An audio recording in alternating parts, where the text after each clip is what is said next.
BetterMan family, we are back for another episode of the BetterMan podcast, where we talk about all things biblical manhood. And today we have a very special guest, a very dear friend of mine, so much so that I'm wearing a hat, right, with his initials on it. Give it up for my guy, Tim Dunn, the pastor of Graceway Church in Kansas City. Tim, what's up, brother? What's up, D? It's good to see your face, man. You're handsome as always. Oh, come on, man. Yeah, dude, I'm telling you, hey, the old people used to say to me, man, if I had your hand, I'd cut mine off. And the way you got it going today, bro, I cut it straight off and switch with you, bro. You're a good man. You're a good man. It's good to see your face, dude. Man, no doubt, man. So, hey, Tim, today we're gonna jump right in.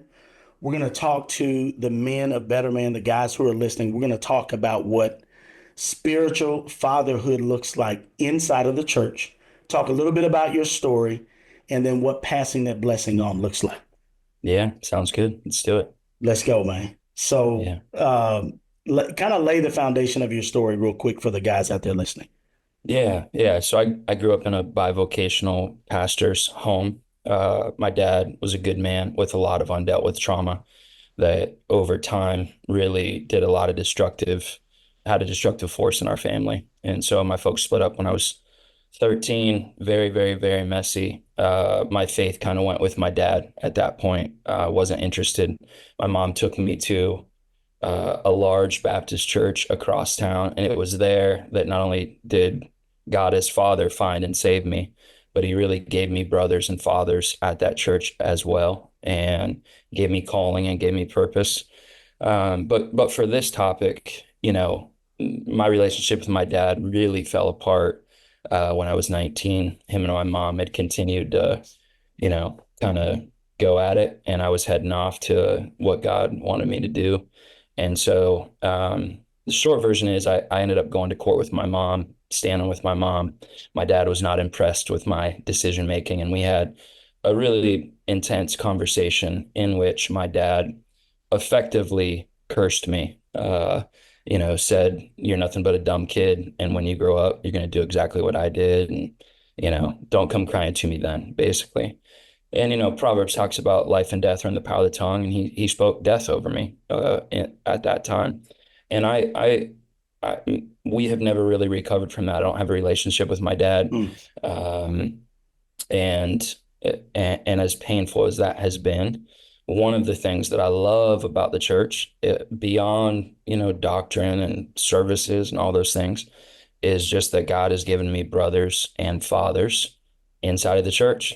And probably at the top of that list, there's been a half dozen, but at the top of that list is my pastor. His name's Dr. Dwight Perry. And this is the beautiful thing about the church, Right. Doc, is an older Black academic. He's at Moody, PhD. I'm not old. I don't have my PhD yet. I'm not Black. Look at the light skin. Yeah. That's right. A little light skin, and yet he chose me. And Dr. P, God has used Dr. Perry to redeem and to restore a lot of things, in the sense that where my dad spoke death over me, Dr. P has spoken life over me, believed in me, affirmed me, helped me, corrected me, and really fathered me. And so, we talk about spiritual fatherhood. I've got great examples of that in the church. I've got painful examples biologically, but I just think that we're in a time, and this is why Better Man is so important. You're really combating fatherlessness, both the absence of fathers and fathers who are present but absent, and calling men and challenging men in the physical and in the spiritual. And I think that the church really has an incredible opportunity, because we're in a fatherless society. I mean, all the stats, you all talk about them all the time, Yeah. are really breathtaking, about where dads are and where they aren't. And I would love to see the church kind of come back to this idea of fathering and what that might do. for the church to be a blessing, for the church to have a voice. I think that I think there's nothing necessarily wrong with this, but I think that we a lot of times put a lot of emphasis on political stuff, influence, Yeah. that doesn't seem to be working for us.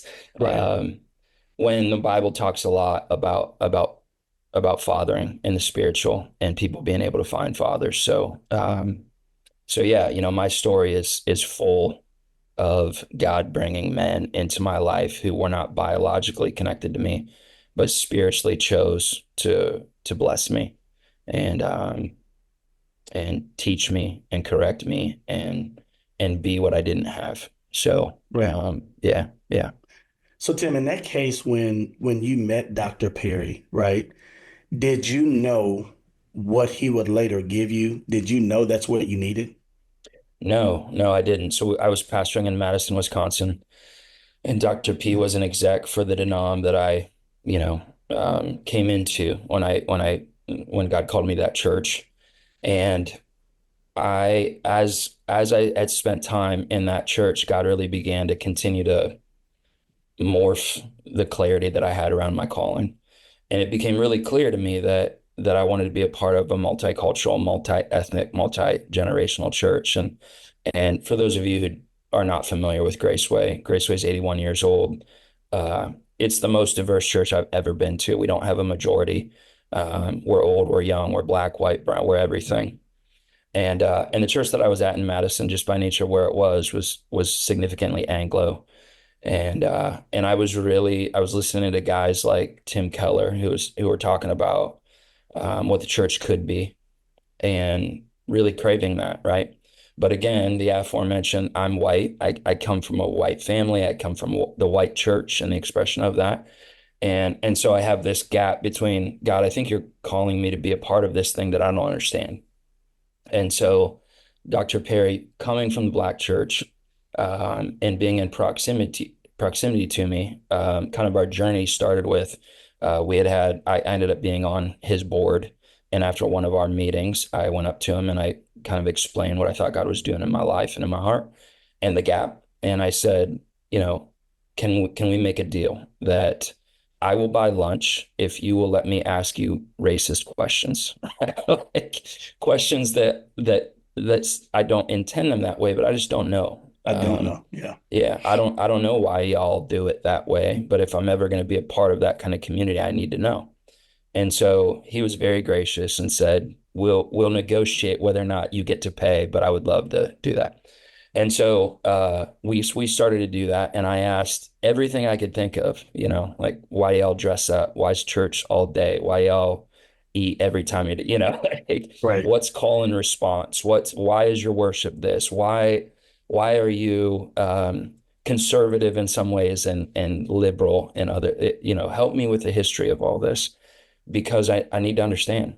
And so we spent a lot of hours together, and he was so gracious to me and didn't make me feel stupid for what I didn't know. Yeah. And then there came a point at which, as we had begun to, it was past the idea and more into just we just loved each other.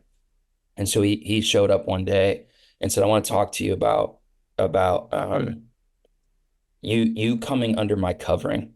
And I had read about that and sure, that's great. I don't know what that means. And he said, "Well, in the Black church," and he started talking about what we're talking about, father, spiritual fatherhood. Yeah. And he said, "I would like you to consider becoming my son." Uh, yeah, I mean, and because my dad wasn't around, and because this was a well-respected, um, accomplished man, his interest in doing that, on the spot, healed a lot of things for me. Come on. And and I said, well, what does that mean? What does that look like? And in the Black church, there's a whole process, right? Right. Like it's like almost like an interview process, but like digging up on Yeah. tell me about this, tell me about that. And so we went through that process and took 4 to 6 months. And at the end, you're kind of saying, did I say too much? Did I pass? Did I, Right. And I remember the day, we went over to his office and he had a document, and I'm going to sign this and you're going to sign it. And then, it's adoption essentially. Come on. And I said, and then what? And he said, and then you're my son. And I'm for you and I support you and I open doors for you. And, that was a decade ago. And Dr. Perry is now he's an overseer at Graceway. Um, he's he's held up his end of the bargain, Come on. Yeah. and then some. Uh, he checks in on me. He prays for me. He loves my wife. He loves my kids. Super. Um, and in a spiritual sense, he's in Chicago, but in a spiritual sense, I walk around covered because of him. And so no, I had no idea. I just had a problem that I needed him, I needed somebody to help me with. And Yeah. and the problem turned into relationship and the relationship turned into family. And now, if you go to Graceway, I talk about him all the time. I honor him. I talk about the blessing that he is, and he is a flesh and blood illustration for what I think the church can be. Wow. Man, that's awesome, and I'm reminded of God's grace in the middle of that, man. When I graduated from college in 2001 and I moved to Dallas, my uncle, my dad's little brother, gave me a place to stay. Okay. Um, I didn't have anywhere to go, didn't have a job, didn't have anything, but he gave me a place to stay. And in the 6 months that I lived with him, he fathered me. And there are things that I learned about being under the roof of a man and a woman that I never knew before because I Mm. didn't grow up under it. And so when I left his home, he said to me, he said, Delario, go and do the same things that I've done for you. Yeah. Right. And I had friends who were coming up out of college after me, and I gave them all a place to stay. I Mm. shared the gospel with them. Some accepted, some rejected. So, with what Dr. Perry gave to you, Tim, like, how did that change your life? And did it send you on a path to give other young men, the same thing that you had received from a dad who wasn't your biological father? How did that affect you? I mean, in small ways and in big ways, in seen ways and in unseen ways. I remember as a young pastor feeling like, God, I think you're putting all these desires in my heart. I don't know how to do them, and I don't think that I'm up to them. And that's a holy moment, right? When God calls you to something that's bigger than when God, what you want me to do, I can't do. Mm, And that breeds a lot of insecurity, and insecure leaders create problems. It leaks out in their preaching, it leaks out in their discipleship, it leaks out in their vision. There's a scarcity to it. There's a self-protecting that shows up that people can't necessarily name, but they can feel. And so I remember uh, sitting at this pizza shop in Madison and Dr. Perry saying to me, when you lead a, you know, significant, influential, multi-ethnic, large church, and he just kept talking, and I stopped him and I said, "What'd you just say?" You know, and he said, what do you mean? I said, "You think I'm going to lead um, yeah, take your time, bro. you think you know, God's going to lead me to do that?" And he looked at me like I had said the dumbest thing that had ever come out of my mouth. And he said, "Of course I do." Mm, And, his certainty about that. And again, juxtapose that to my dad, who said something in anger, but I received as certainty, right.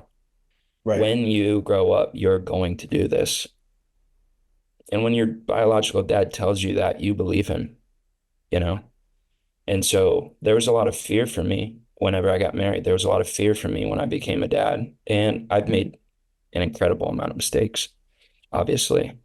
But every time I've made big mistakes, I feel like I can hear my dad going, "Told you," you know? Mm. And and so for Dr. Perry to um be as certain for goodness and for blessing, and he's done that now 100 times, you know. And it's never been I wonder if, it's been, as plain as the nose on your face. Yep, Mm. this is what God's gonna do.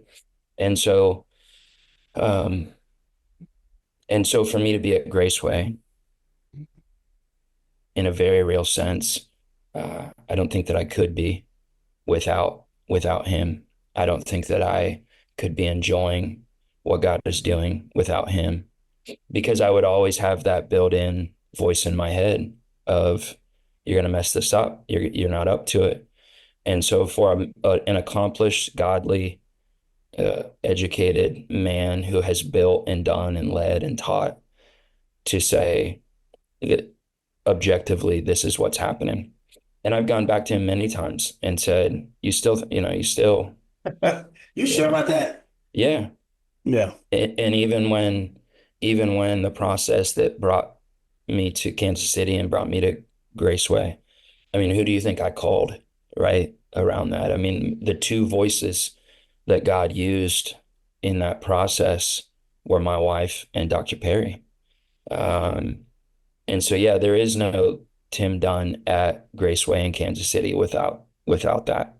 There is no, whatever I am as a husband and as a dad, whatever I am as a pastor, that road was paved with a woman who loves me and believes in me and supports me and prays for me, and a pastor academic who chose to be a father to me, um, who covers me. And so, yeah, there is no ifs, ands, or buts. I don't know where I would be, Yeah. but I know how I would be feeling wherever I was, if not for my wife and for Dr. Perry. And yeah, game changer. Yeah. Uh, yeah, for sure. Man, I think about as you tell this story and what Dr. Perry has meant to you, you were not the only recipient of the Right, blessing that was passed. right. When I look at your son, Yeah, almost more than anything, I think about the benefit that he's received because of the obedience of Dr. Perry. that's right. Yeah, And let me just let y'all know, I love my son. They're great boys. Tim has a phenomenal son, great sons. yeah. Great sons. And So daughter. Yeah, yeah, and daughter and yeah, daughter. yeah. But how does passing the blessing impact not just the immediate recipient, you in this case, but future generations? Can you share any experiences or testimonies of that impact? Yeah. We're in a generation right now that's walking around unblessed, right? Mm. And another piece of my story, another a man who in that season chose to father me. He was a business owner, and that courtroom experience that I told you about, he picked me Right. up from the courtroom, and I got in the car, his white Ford Taurus, and and he gave me a $20 bill and a book called The Blessing, written by a guy many years ago, John Trent and Gary Smalley. Right. And he said, I'm going to take you to a restaurant and you're going to buy lunch and you're going to read this book in one sitting. And in that book, if you haven't read it and you're watching this, you should, especially if fatherlessness is a part of your story, and especially if your calling involves fathering at any level, biologically, spiritually, pastorally, as a business owner, whatever. But he talks about in that that a blessing is not consent, right? So when my sons or my daughter do things that are not God honoring and good for them, a blessing isn't, oh, I'm going to bless you anyways. No, there are times that a blessing involves correction, but what a blessing does do is verbally, and that's really important, because sometimes we say, to our wife, I put a ring on it, and if I stop loving you, I'll tell you. No, like you put a ring on it and you tell her every day you love her. You speak it, the power of that, right? Yeah. And so the blessing is verbal, and the blessing is this is what I see in you and for you. And we see this all the way through the Old Testament, right? These dads who on their deathbed say, they lay it out, and the force of that in that young man's life. Um, and then thirdly, no matter what happens, come hell and high water, and they're both coming, you always got me, right? So it's verbal. It's this is what I see in you. This is what I see for you, and come hell and high water, I'm with you. I'm your first call, and so you think about that in our families. You think about that in the church. You think about kind of that prophetic verbal blessing that, in my view, I would be a theologically conservative.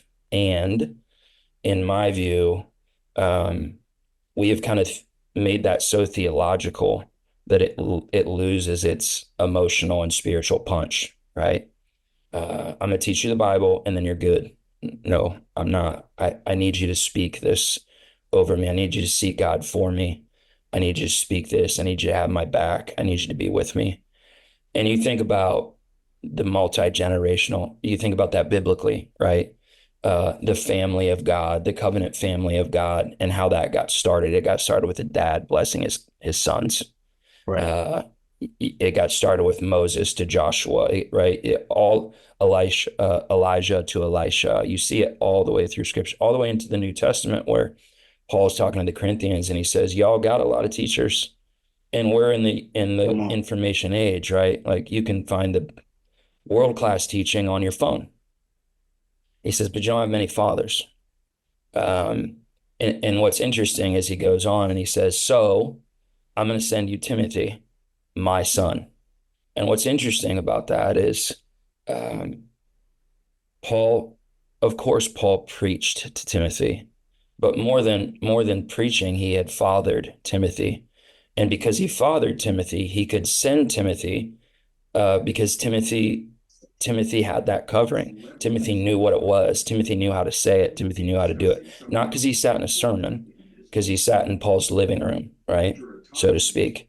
And Paul had spoken that into him. And we see that.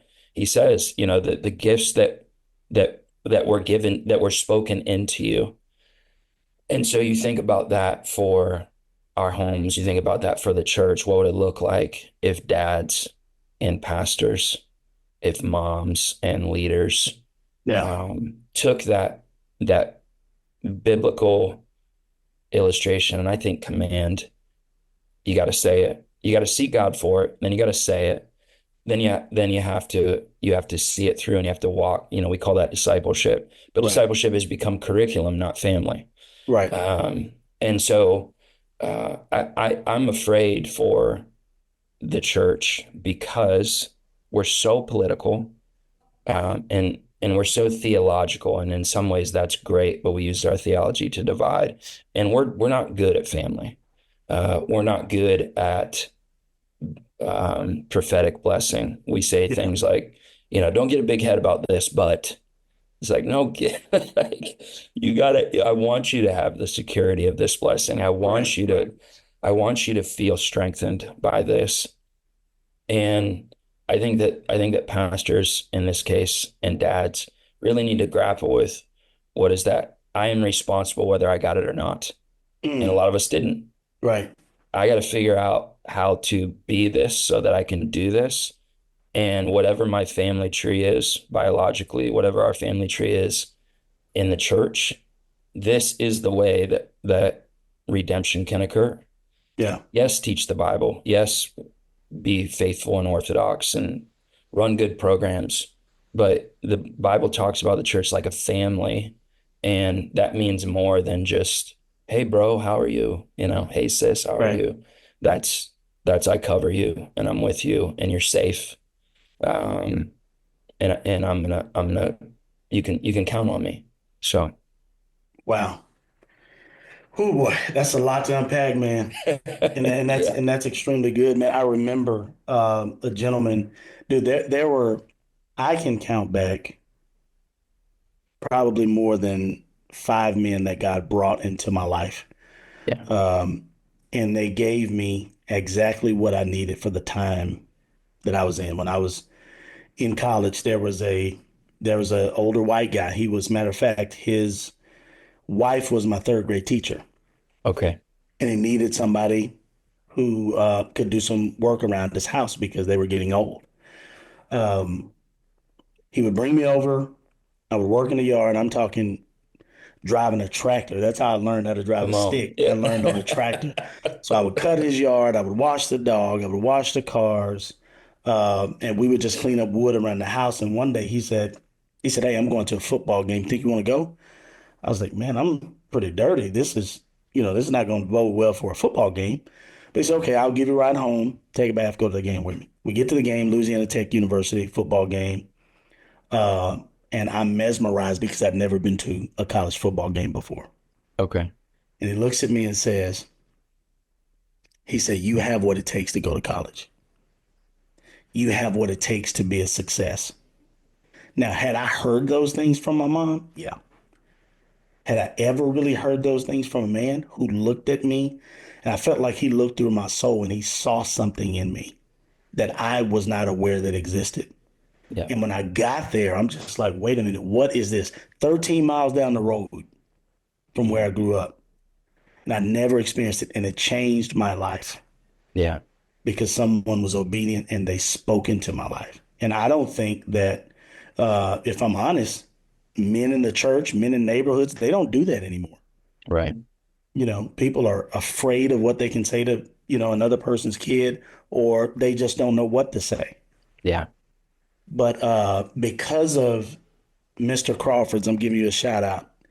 Because of his obedience, I get to sit with you today Yeah. because of his Amen. obedience. Yeah. So let me ask you this. Is there any encouragement or advice that you would give to some men who feel like they've been called to be a spiritual father, a spiritual leader, but they may not feel prepared or they may feel inadequate to do it? What type of practical advice would you give to the men listening to this podcast today? Yeah. As I'm listening to you, a couple things. One, I think it's important to say to young men,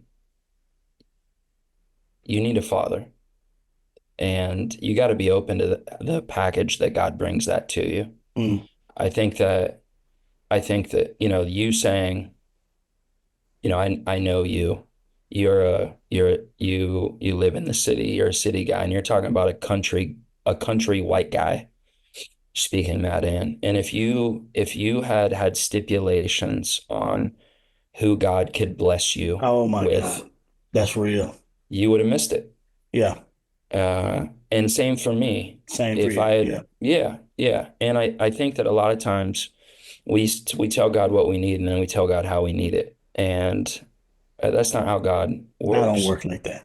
Yeah, yeah. Yeah. I'm gonna change your life and blow your mind at the same time. And so I think to say to young men, God has a father for you. It might not be what you think or how you think or who you think, but you have to be open to how God works. Yeah. And don't be arrogant and don't think I don't need this. You do. You need it. And I think to older men, and older is a subjective term. We're all older in something. Yeah. I think for us to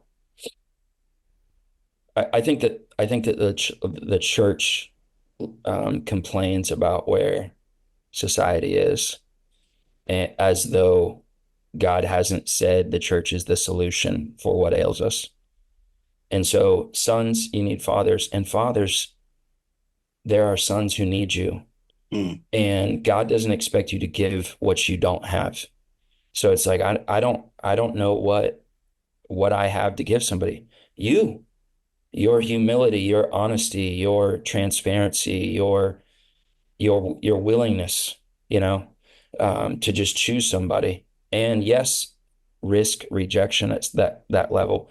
But it's funny you say this white country dude taught me to drive a tractor. Like, no, that was just the package that God Mm, brought it in. right. What he gave, what there were things that he didn't have to give you, but he gave you what he had. And he was willing to do it, and he was courageous in doing it. And we need men to be courageous and identify the need and step through the insecurity and the potential. What if I don't know? Because the reality of it is, you and I both know this. God doesn't give you what you don't intend to use, Yeah. right?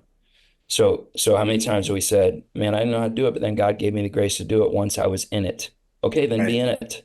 Be Right. in it and put yourself out there and have men in your home and disciple men and take men to ball games and teach them to drive a tractor and Yeah. trust that the supernatural will show up in those mundane things for that young man. Because you don't know, there's a very kind of serendipitous, sovereign, supernatural thing that happens.